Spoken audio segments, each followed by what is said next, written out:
तो चलिए अब हम शुरू करने वाले हैं समांतर श्रेणी को। आप लोग लगातार इस वीडियो पर बने रहें, क्योंकि जब आप बने रहते हैं तब हमको पढ़ाने में भी बहुत अच्छे लगते हैं, और जब आप वीडियो पर नहीं बने रहते हैं तो यही चीज़ बताने में हमें काफ़ी कठिनाई भी उत्पन्न हो जाते हैं। तो चलिए आप लोग देखिए, सबसे पहली बात, हम इस एपी को समझने से पहले एक बात को ज़रा सा ध्यान करके रखेंगे, क्योंकि इस चीज़ को हमको समझना है।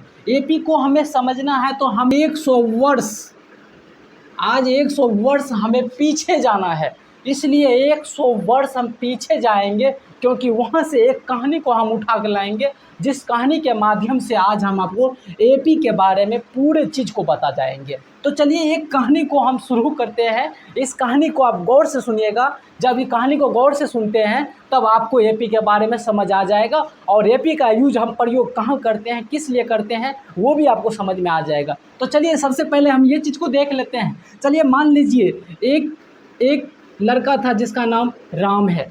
एक लड़का था जिसका नाम राम था, और राम ने अपने माँ को कहा, माँ मेरी शादी करा दीजिए। और इसकी माँ ने क्या जवाब दिया पता है आपको? इसकी माँ बोला, बेटा जिस दिन तुम जॉब करोगे, जिस दिन तुम कमाने लगोगे, उस दिन तुमको हम ज़रूर शादी करा देंगे, उस दिन तुम्हारा शादी ज़रूर करा देंगे। तो बेटा बोला, ठीक है माँ, अब हम जॉब करने के लिए जा रहे हैं। तो जैसे बेटा गया एक ऑफिस, एक कंपनी में गया, और वहाँ जॉब उसको लग गया। और उस कंपनी में उसको कहा गया, यानी इस राम को कहा गया कि देखो अभी तुम्हें देंगे 10 रुपया प्रति माह। कितना रुपया? 10 रुपया, यानी कि एक मंथ में तुम्हें हम 10 रुपया देंगे। दूसरी बात, और जितने मंथ आगे शेष बढ़ते जाएंगे, और उस मंथ में हम 2 रुपया तुमको बढ़ाते जाएंगे। कि समझ रहे कहानी को? जब उसको बोला कि आपको पर मंथ हम 10 रुपया देंगे, लेकिन जितने मंथ आगे होगा उसमें 2 रुपया हम बढ़ाते जाएंगे, 2 रुपया बढ़ाते जाएंगे, 2 रुपया बढ़ाते जाएंगे। और वह लड़का बहुत खुश हो गया। अब वह लड़का वहाँ से आया, दौड़ल अपने माँ के पास चला आया। माँ को बोला, माँ मुझे तो जॉब मिल गया, अब तो मेरी शादी करा दो। लेकिन माँ ने पूछा अपने बेटे से कि बेटा तुम तो ये बता दे हमें कि तुम कितने रुपया महीने कमाते हो, कितने रुपया महीने में तुम्हें जॉब मिला, तुम्हारे इस जॉब से कितने रुपया मिलेगा पर मंथ? तो बेटा ने बताया, माँ मुझे 10 रुपया पर मंथ मिलेगा, और हमें ये भी बताया कि प्रत्येक माह में तुम्हें 2 रुपया बढ़ाते जाऊंगा। कितना रुपया? 2 रुपया, हर एक मंथ बढ़ाते जाऊंगा, 2 रुपया बढ़ाते जाऊंगा। तो माँ ने पूछा, बेटा अब तुम एक बात हमें ये जवाब बताओ कि बेटा जब तुमको बोला कि 10 रुपया एक मंथ का हुआ, तो हमें ये तो बता दो दूसरी मंथ में तुम्हारा इनकम कितना हो जाएगा? बोला, माँ पहला मंथ में तो मुझे 10 रुपया हुआ, और दूसरी मंथ में हमें 12 रुपया हो जाएगा। फिर बोला, माँ चल ठीक है बेटा, आगे तीसरा मंथ में बताओ।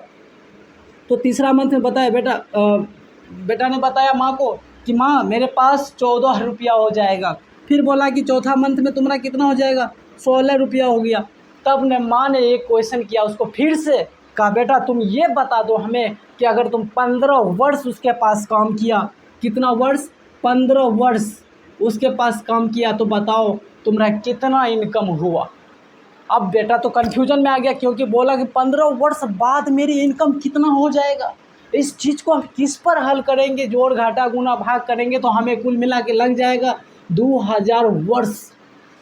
भाई मजाक कर रहा हूँ, लग जाएगा, अधिक समय लग जाएगा इसको हल करने में, लेकिन कोई बात नहीं। तो ऐसे क्वेश्चन को हल करने के लिए लाया गया एपी को। अब तो आपको समझ में आ गया है कि एपी किस लिए बनाते हैं, और एपी का यूज हम कैसे करते हैं, कहाँ करते हैं। तो चलिए अब हम लोग आगे समझने वाले हैं एपी, यानी कि अब समांतर श्रेणी किसको कहते हैं, किसे कहेंगे एपी, किसको नहीं कहते हैं एपी।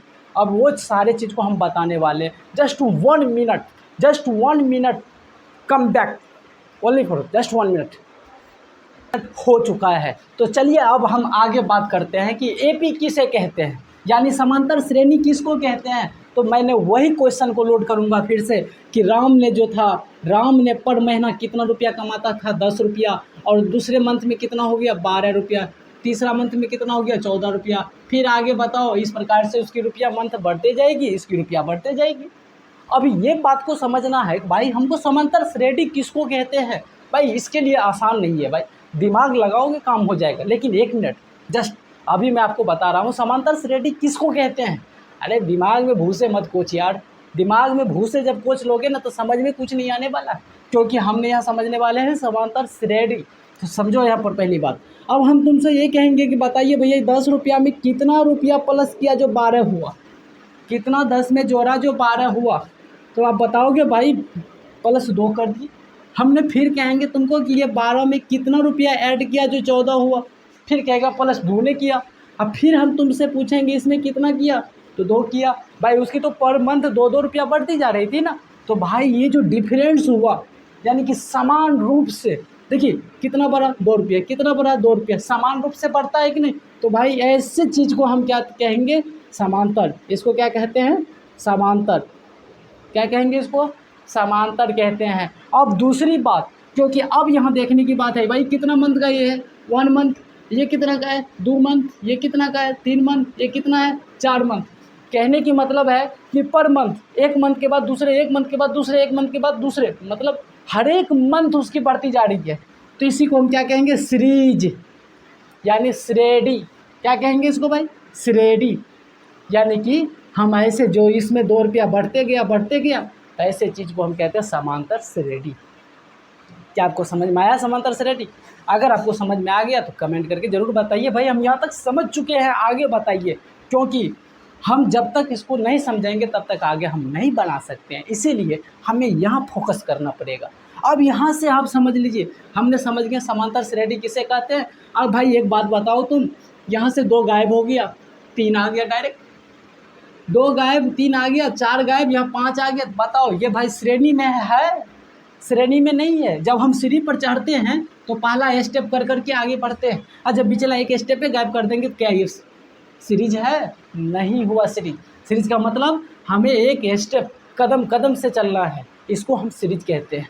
जो हमारे एक के बाद दूसरा मंथ हुआ, दूसरा के बाद तीसरा मंथ, तीसरा के बाद चौथा मंथ, ये मंथ जो बढ़ते गए इसको श्रेणी कहते हैं। और कितना इसमें बढ़ा इसको हम समांतर कहते हैं। तो चलिए अब जो इसमें आ गया, आप कहोगे भाई ये तो हो गया एपी, इसको क्या कहते हैं, समांतर श्रेणी। लेकिन हम इसी चीज़ को अब कहेंगे, उल्टा देते हैं इसको। अब भाई हम यहाँ बात करने वाले हैं, मान लीजिए 16 है, उसके बाद 14 आ गया, उसके बाद 12 आ गया, उसके बाद 10 आ गया। क्या बताइए ये एपी है?